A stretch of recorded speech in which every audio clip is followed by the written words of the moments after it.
Doctora Lorena Contreras Taibo, licenciada en Psicología por la Universidad Diego Portales, en Chile. Doctora en Psicología por la Universidad de Buenos Aires, Argentina. Máster en Necesidades y Derechos de la Infancia y la Adolescencia por la Universidad Autónoma de Madrid y UNICEF, España.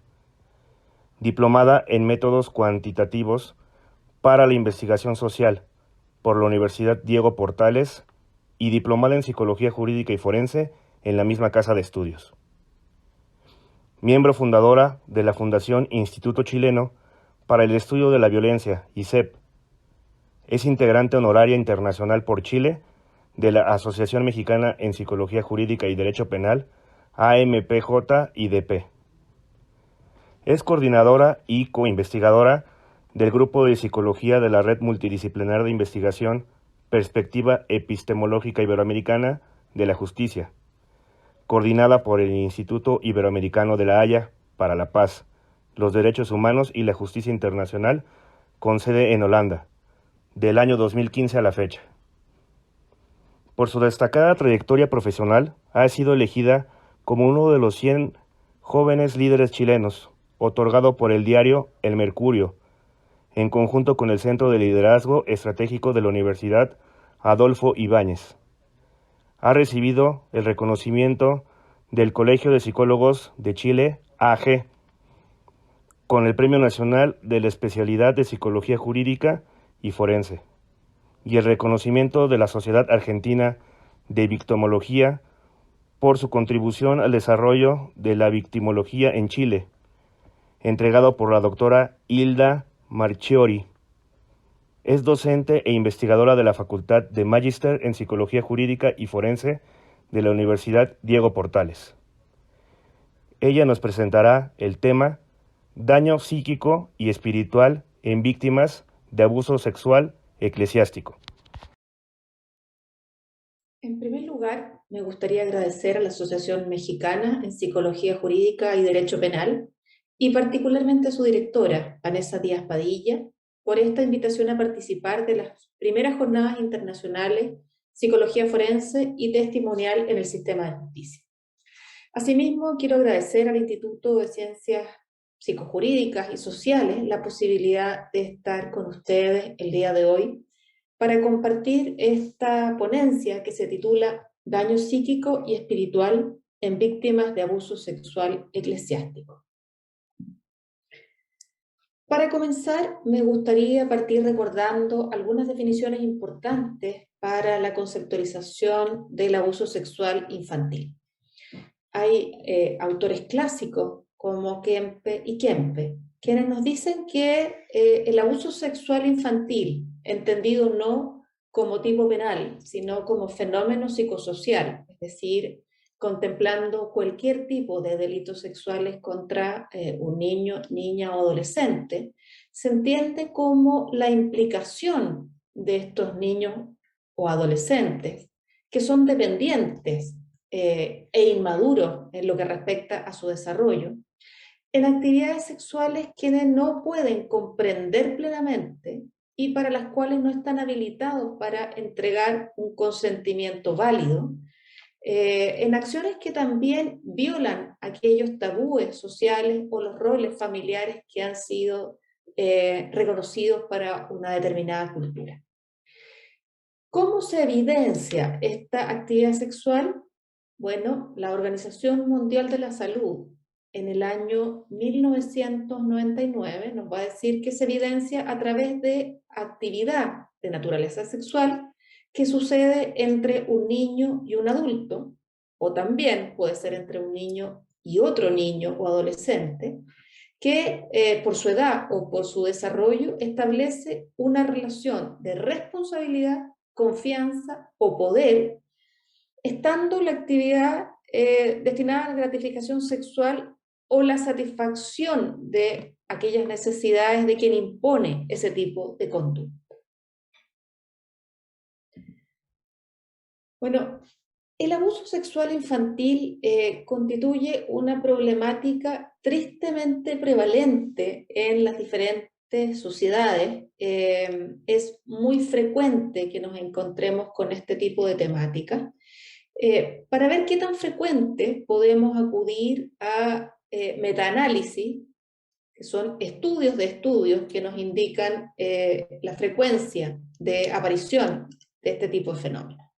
Aquí tenemos a lo menos tres metaanálisis relevantes en el área. Está el metaanálisis de Bart del año 2013, el de Pereda del año 2009 y el de Stollenborg del año 2011. Y todos estos metaanálisis nos van a decir que, por cierto, los estudios difieren unos de otros. Esto depende de cómo conceptualicemos las conductas de abuso sexual o de delitos sexuales, de qué tan extensos y detallados sean los cuestionarios con los cuales levantemos esta información. Hay diferencias que tienen que ver también con variables culturales, pero nos vamos a encontrar con una prevalencia a lo largo de la vida de entre 8 y 31% en el caso de las mujeres y entre un 3 y un 17% en el caso de los varones, que se ven enfrentados a situaciones de abuso sexual antes de cumplir los 18 años de vida. Esto quiere decir que en el caso de las mujeres tenemos aproximadamente un promedio del 19% y en varones un promedio del 8%. Por eso es que se dice que el abuso sexual infantil afecta aproximadamente a 1 de cada 5 mujeres y a 1 de cada 10 varones a lo largo del mundo. ¿Qué efectos produce? Primero que todo, habría que señalar que el abuso sexual infantil no tiene ningún síntoma que sea patognomónico, es decir, que en presencia de aquel síntoma, signo, cuadro, podamos estar seguros de que se debe a una situación de abuso sexual infantil. La verdad es que puede dar lugar a una multiplicidad de síntomas y cuadros, dependiendo de muchas variables, entre ellos de la fase del ciclo vital en el cual se encuentra esa víctima, de la naturaleza de los hechos, de las características previas, del soporte posterior, en fin. Pero sabemos, gracias a estudios como los de Echeburúa y Redondo, que alrededor del 80% de los niños que sufren una situación de abuso sexual infantil van a padecer efectos psicológicos de carácter negativo. Es decir, el gran porcentaje de víctimas se ve afectada por este tipo de situaciones. ¿Cuáles son los síntomas más frecuentes? UNICEF nos va a hablar de depresión, ataques de pánico, ansiedad, culpa, aislamiento, la generación de vínculos inseguros o desorganizados con sus figuras de apego, el desarrollo de conductas de riesgo y un largo etcétera. ¿Sí? Ahora, Maniglo nos va a decir que efectivamente el haber padecido abuso sexual en la infancia o la adolescencia constituye un factor de riesgo inespecífico que va a potenciar el desarrollo de psicopatología posterior de diversa naturaleza. Es decir, las consecuencias pueden ser múltiples, pero en general es tremendamente nocivo para sus víctimas. Históricamente, la preocupación en el ámbito de los delitos sexuales se ha centrado en aquel abuso que se produce en el seno de la familia o en el círculo social inmediato de ese niño, niña o adolescente. El abuso sexual en entornos religiosos ha sido relevado recién por los medios de comunicación en los últimos 15 años, y esto en parte gracias a investigaciones periodísticas como las que desarrolló el Boston Globe en el año 2002, que han permitido relevar fenómenos de abuso sexual infantil sistemático en instituciones del entorno eclesiástico dirigida hacia niños, niñas y adolescentes. Esto lo vemos en diferentes lugares del mundo y como resultado se han comenzado a generar numerosos reportes en los cuales han participado académicos y comisiones investigadoras, y esto en países como Australia, Austria, Bélgica, Inglaterra, Gales, Irlanda, Holanda y el Vaticano. Como ustedes verán, en general esto se ha generado en países del primer mundo. La verdad es que en Latinoamérica sabemos muy poco aún de lo que sucede en abusos en entornos eclesiásticos o por representantes de la Iglesia. Bueno, lo que quiero hacer con ustedes hoy día es comentarles los resultados de investigación que nos permiten tener mayor información acerca del abuso sexual en estos contextos y poder comprender cuáles son las características de este abuso, la particularidad de los efectos que produce en sus víctimas, de manera de que podamos aproximarnos a la evaluación pericial con una información mucho más completa que nos permita hacer una evaluación más específica considerando los daños que suelen producirse. ¿Sí? Ese es el recorrido que haré con ustedes el día de hoy. Entonces, veamos algo acerca de la prevalencia. ¿Qué tan frecuente es el abuso sexual en entornos eclesiásticos? Si nosotros miramos, por ejemplo, investigaciones como la que hace Langeland, vamos a ver que el 1.7% de la población general examinada por ellos han reportado abuso sexual infantil en el entorno clerical. Ahora, este tipo de abuso en su investigación es mucho más prevalente entre quienes recibieron educación católica, en sujetos que presentan una edad más avanzada, y eso es esperanzador para nosotros, ¿verdad? Y en quienes residieron en entornos institucionalizados. Estamos hablando particularmente de residencias de protección o de colegios con internado, ¿verdad? Sabemos además, gracias a investigación como la del John Jay College of Criminal Justice en Estados Unidos, hicieron un gran estudio el año 2004 y ellos determinan que entre el 4 y el 4.6% de todos los sacerdotes que estuvieron activos entre 1950 y 2002 tuvieron acusaciones de abuso sexual infantil. Ahora, ustedes comprenderán que esto no es lo mismo que decir que el 4 o el 4.6% de los sacerdotes abusaron sexualmente, por una serie de razones. Entre ellas, quizás una de las más relevantes tenga que ver con la cifra negra, ¿verdad? La cifra negra en delitos sexuales es de un 90%. Es decir, el mayor porcentaje de casos nunca llega a ser conocido por las autoridades. Y estas cifras solamente contemplan las denuncias, aquellos casos que fueron puestos en conocimiento de las autoridades, a lo menos de la autoridad eclesial. Por lo tanto, seguramente esa cifra está subestimada. Bueno, además de eso, sabemos que los perpetradores en general son hombres, no solamente, pero mayoritariamente en el caso de abuso sexual eclesiástico. Investigaciones como las que se han desarrollado en Alemania o las que hemos desarrollado en Chile por parte de nuestro propio equipo de investigación señala que sobre un 92% de los perpetradores son hombres. Muchos de ellos sacerdotes, ¿verdad? O representantes directos de la Iglesia. Bueno, si bien este fenómeno tiene muchas similitudes con el abuso sexual que sucede en otros contextos, en otras poblaciones, también tiene ciertas particularidades que lo definen y que lo distinguen de otros delitos sexuales en diferentes contextos. ¿Cómo cuáles? Por ejemplo, si hacemos un foco para caracterizar a las víctimas, nos vamos a encontrar con una primera diferencia interesante.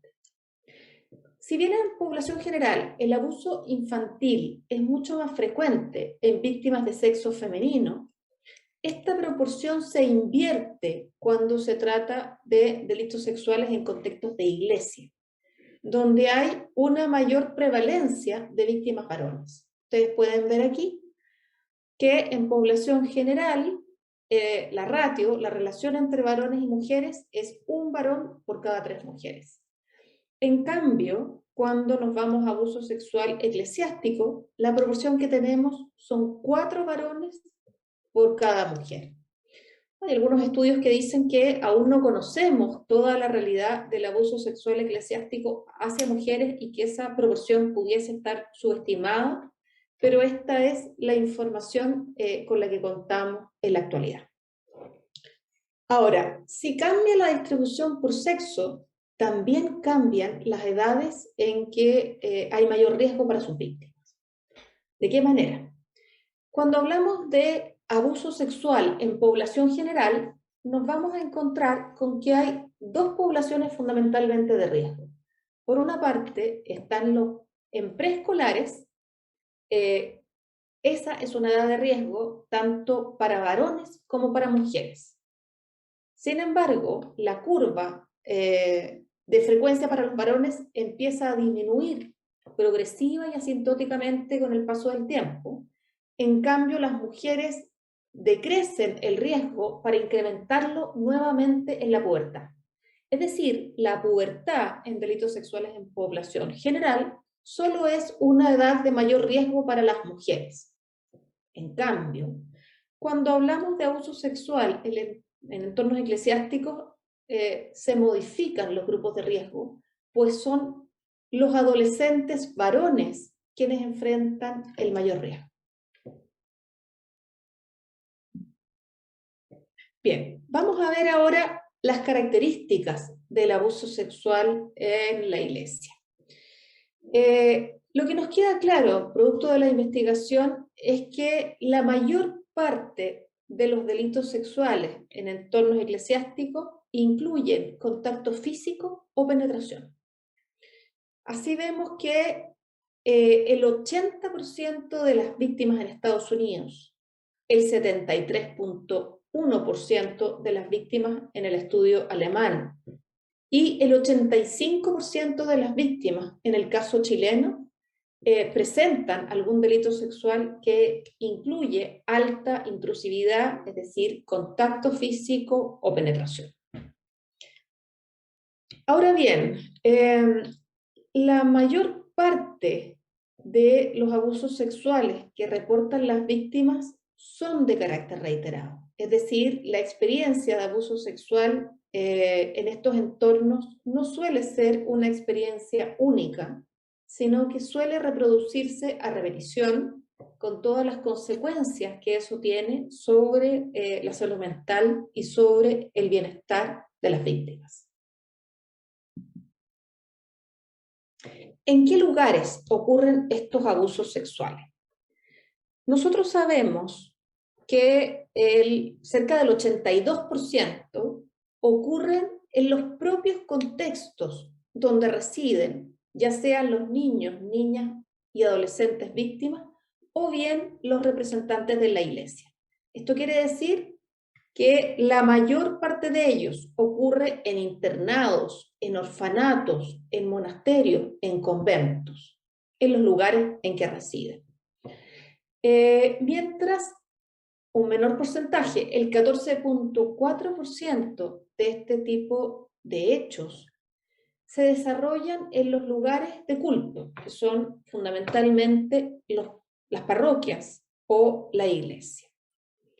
A su vez, una información adicional con la que contamos es que el 66,8% de los casos se producen en actividades congregacionales, es decir, en alguna actividad pastoral, ¿verdad?, que estaban desarrollando los niños junto a los representantes de la iglesia,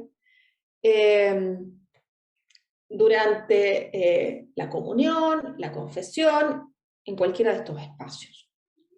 Ahora, los lugares en que los abusos se perpetran van a ir modificándose de acuerdo a la congregación de la cual estemos hablando, de acuerdo a sus lógicas residenciales también. No obstante, hay un hecho que resulta significativo y es que los abusos suelen desarrollarse en contextos que se presumen seguros para estos niños, niñas o adolescentes, es decir, lugares en que los padres, los adultos responsables, confiaban plenamente en que asumían que sus hijos estaban a salvo, a cargo de personas además que estaban encargadas de su desarrollo espiritual, por lo tanto, nada malo podría pasarles.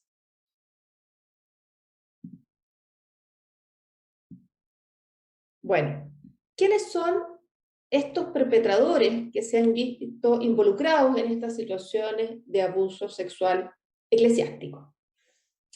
En general, lo que tiende a pensar el sentido común es que hablamos de personas, en primer lugar, pedófilos, ¿sí? Allí hay un primer error conceptual, porque sabemos que no es lo mismo perpetrar abusos sexuales contra niños o adolescentes que experimentar una parafilia como es la pedofilia. Efectivamente, avanzan por carriles separados.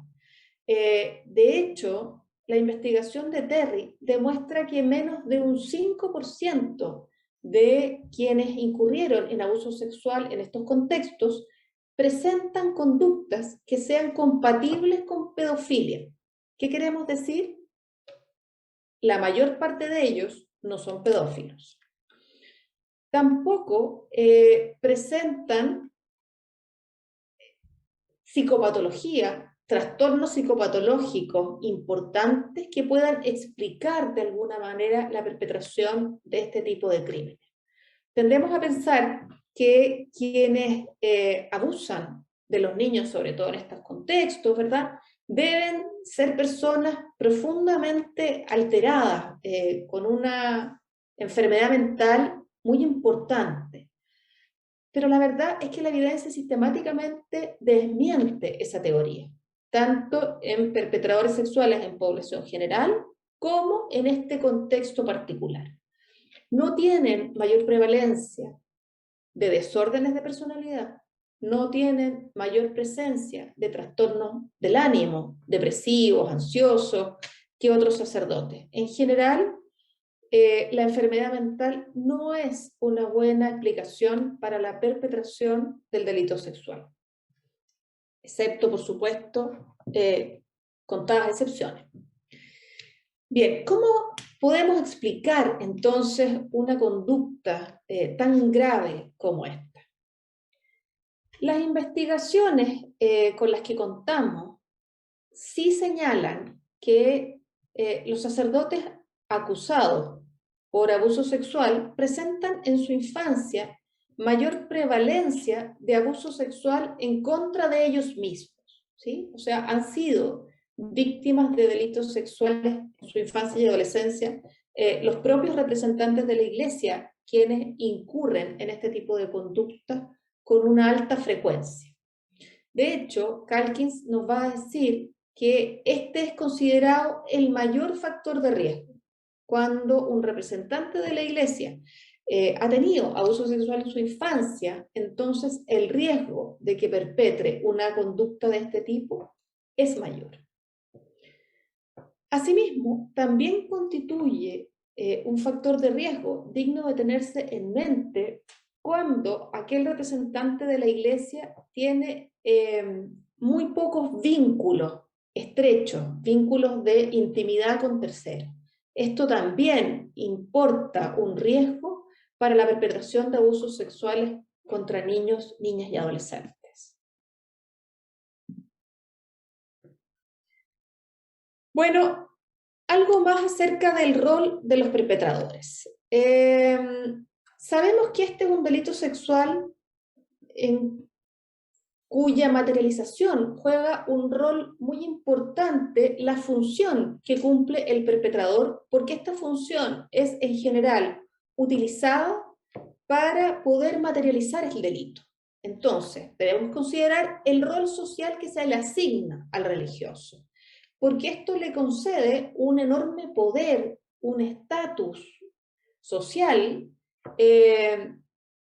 de guía espiritual de estos niños, en que las familias y la sociedad toda les ha conferido este lugar de respeto, de reconocimiento que les da poder sobre los niños que tienen bajo tutela, ¿verdad?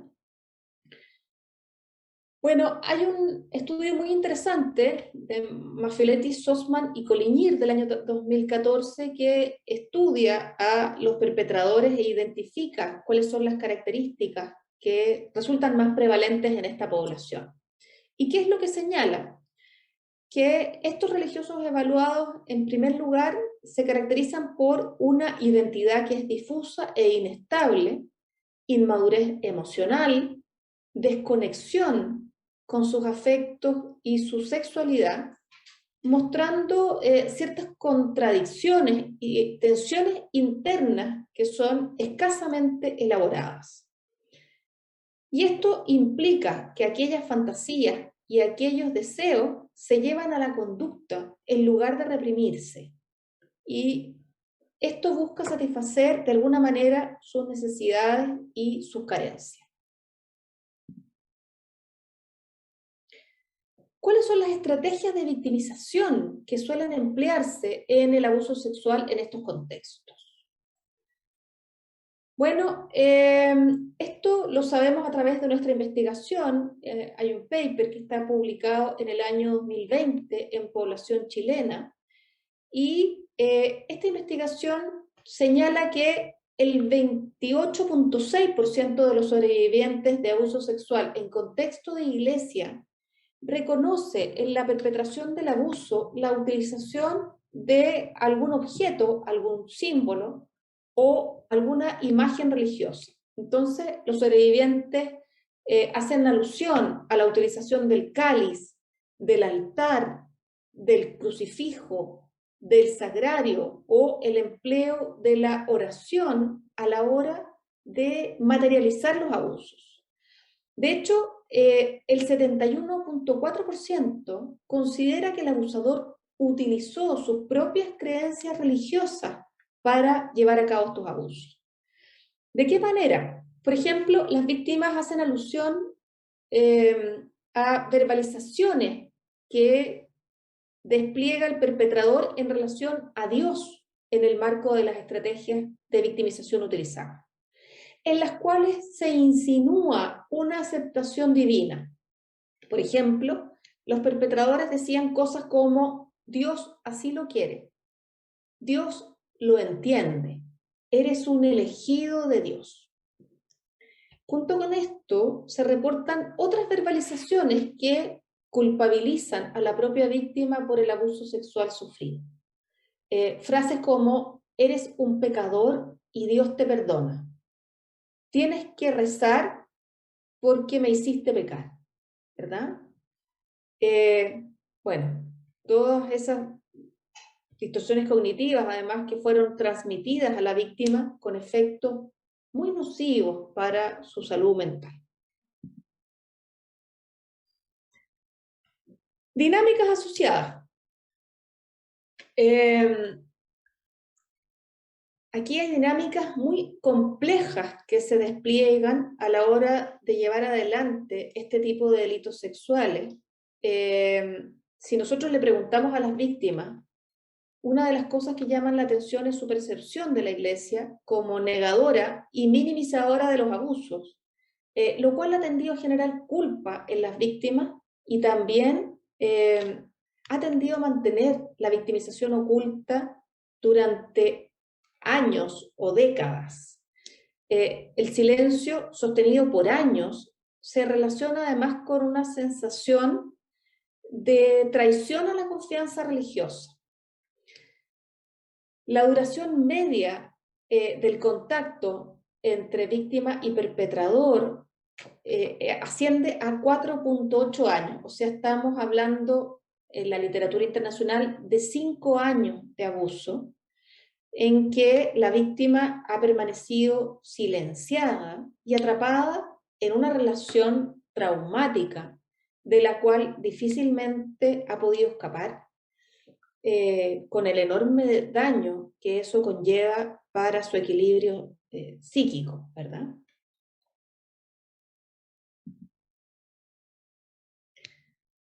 Bueno, ¿cuál es el daño psíquico entonces que observamos en abuso sexual eclesiástico?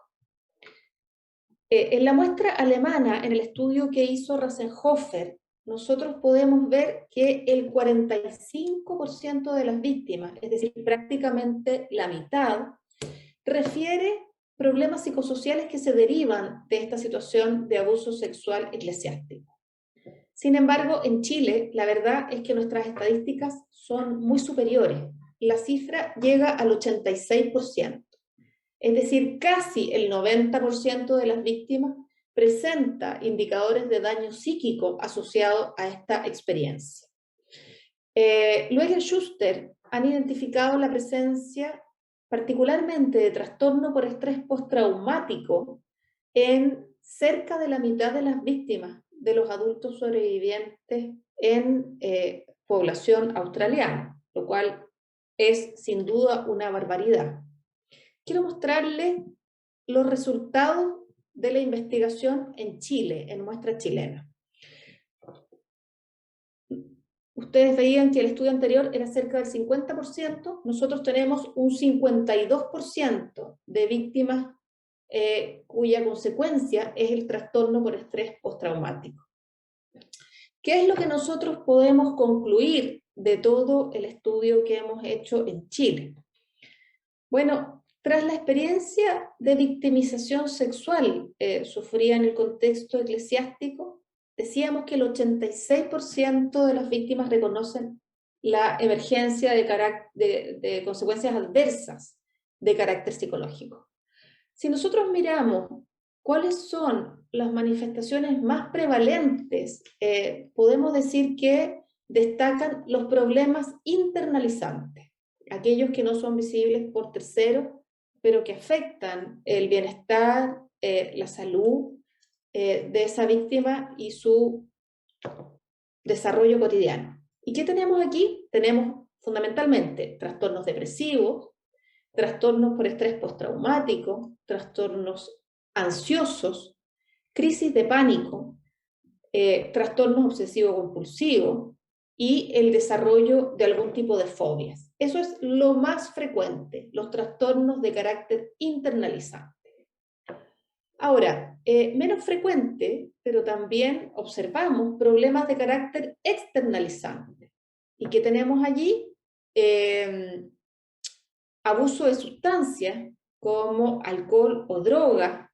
Tenemos también el desarrollo de conductas violentas hacia terceros, conductas de carácter antisocial y fenómenos de fuga psicógena. Asimismo, otro tipo de consecuencias que son muy prevalentes en esta población son las dificultades de índole sexual, que afectan a un número significativo de sobrevivientes. Y aquí las víctimas nos dan cuenta, ya sea de disfunciones sexuales o algún tipo de parafilia. También nos señalan conductas sexuales de riesgo para su propia integridad. Por su parte, el 29% de los encuestados identifica como un problema secundario al abuso sexual infantil en este contexto el haber sido víctima de otras formas de violencia. Nosotros vamos a ver que un alto porcentaje de víctimas de abuso sexual eclesiástico han sido también víctimas de negligencia parental, de maltrato psicológico o maltrato físico por parte de sus figuras cuidadoras. También un alto porcentaje, y particularmente de mujeres, han sido víctimas de abuso sexual en otros contextos, lo cual también trae a colación el tema de la polivictimización. Sabemos que muchas de ellas han sido polivíctimas de un sinnúmero de formas de violencia, lo cual demanda también una intervención especializada con formación en temáticas de polivictimización y trauma complejo, ¿verdad? Bueno, sabemos también que algunas de las víctimas refieren como problema secundario a este tipo de evidencia el haber ellos perpetrado abusos o incluso agresiones sexuales hacia terceros en algunos casos. Y finalmente se reportan también fenómenos de autoagresión, y aquí tenemos ideación o conducta suicida, tenemos autolesiones y emergen también otro tipo de problemas como trastornos de alimentación o problemas de sueño. Entonces podemos ver que el espectro de consecuencias psicológicas negativas es muy amplio, diverso, pero todas ellas generan consecuencias muy nocivas para la vida de los sobrevivientes. Vamos a hablar ahora acerca de las consecuencias espirituales del abuso sexual eclesiástico, porque el abuso sexual infantil por representantes de la Iglesia puede conceptualizarse como un proceso dinámico entre el victimario, la víctima, pero también de una comunidad religiosa que los alberga. Muchas veces la víctima se resguarda en la creencia que Dios va a protegerla. Y cuando Dios no evita el abuso, esta asunción básica que tenemos de confianza en Dios y en el orden del universo, de alguna manera se rompe. Pudiendo creer el creyente que su relación con Dios sea de alguna manera destruida. Este daño se generaliza e incide a su vez en la relación que tiene la víctima no solamente con Dios, sino que también con la Iglesia como institución religiosa.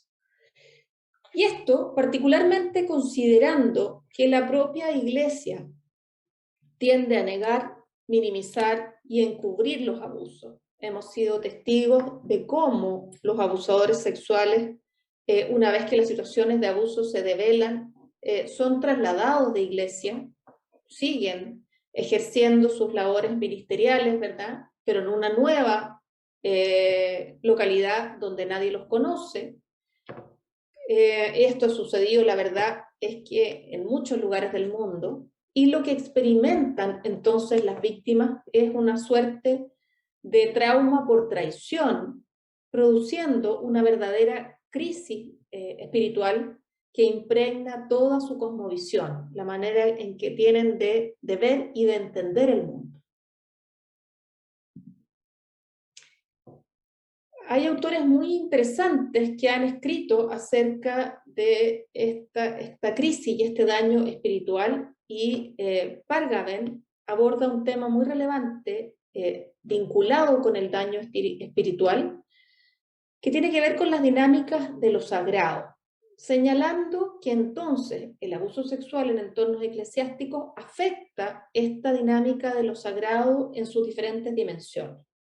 En primer lugar, tiene que ver con la posibilidad de descubrir lo sagrado. Piensen que el abuso sexual sucede en una etapa del ciclo vital en que ese niño, esa niña, ese joven está descubriendo lo sagrado y por lo tanto tiene un impacto muy profundo y de largo plazo en relación con Dios y también con la institución de la Iglesia. Luego de eso, el abuso afecta en su posibilidad de conservar la relación con lo sagrado. ¿Por qué? Porque el abuso ha sido cometido por este representante de Dios en la tierra, por el sacerdote, ¿verdad? Por el diácono, que de alguna manera pone en juego, por una parte, la legitimidad que tiene la Iglesia a ojos de ese sobreviviente. Y amenaza entonces esta teoría del mundo justo en que tendemos a pensar que las cosas buenas les pasan a la gente buena y que las cosas malas le pasan a la gente mala, que de alguna manera se lo merece, ¿verdad? Luego, va a decir Pargamen, afecta también esta posibilidad de transformar el lugar de lo sagrado. ¿Por qué? Porque entonces la imagen que tenemos de Dios se transforma en este Dios abandonador, en este Dios castigador, que se traduce finalmente en un abandono de la religiosidad institucional. Ustedes van a ver que muchas de las víctimas, de los sobrevivientes, se siguen considerando religiosos en el sentido de creer en Dios, pero no de adherir a la iglesia. Y muchos de ellos también experimentan una pérdida de lo que consideran como sagrado. A su vez, Doyle va a señalar los diferentes síntomas que se manifiestan producto del trauma espiritual que experimenta esta víctima. Entonces, Doyle nos va a decir que los síntomas de trauma espiritual tienen que ver, por una parte, con la actitud hacia el sacerdote. Hay una confusión, ira, odio hacia esta persona del sacerdote u otros sacerdotes y hacia la iglesia en general, y sucede entonces esta pérdida de confianza por traición. Como decíamos, no se manifiesta solo hacia el propio sacerdote, sino que también estas actitudes se extienden hacia la iglesia, donde hay dolor, sensación de vacío por la pérdida espiritual que se deriva del abuso. Los sobrevivientes manifiestan este abandono de los rituales y de los símbolos religiosos. Y también, como un síntoma de trauma espiritual, se identifica esta desesperación por la pérdida de Dios, por la pérdida de su relación con Dios, que repercute en ansiedad, depresión y desesperanza para esa víctima. Otro de los síntomas de trauma espiritual es esta culpa tóxica y este miedo inmovilizante del que nos habla Doyle, producto de la confusión espiritual, del aislamiento, y aquí la consecuencia más tóxica es la profunda culpa que experimenta la víctima, precisamente por las estrategias que han sido desplegadas por el abusador. Finalmente, hay una pérdida de seguridad espiritual porque los signos, los símbolos, los rituales se han convertido en recordatorios de la traición y del abuso. Piensen que se convierten en un medio de reexperimentación de lo traumático. Bueno, si nosotros miramos lo que sucede en la experiencia chilena, producto de nuestra propia investigación, muchos de los encuestados reportan haber sufrido consecuencias espirituales tras el abuso sexual infantil por parte del representante de la iglesia. De esta manera, el 28.6% de los sobrevivientes refieren que ha afectado bastante o mucho su fe en Dios, mientras que el 71.5% consideran que ha repercutido bastante o mucho en su fe en la iglesia.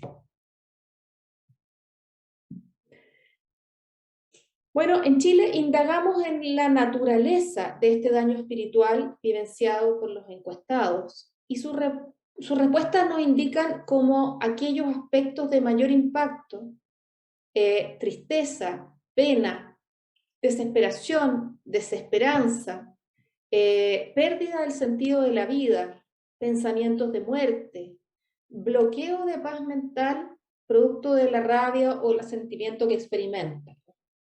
Nuevamente aquí se encuentra afectada, pero en menor cantidad, los ítems vinculados directamente con Dios, tanto en su relación a las dudas o falta de fe en Dios, como en la sensación de que Dios o la vida la ha tratado de forma injusta.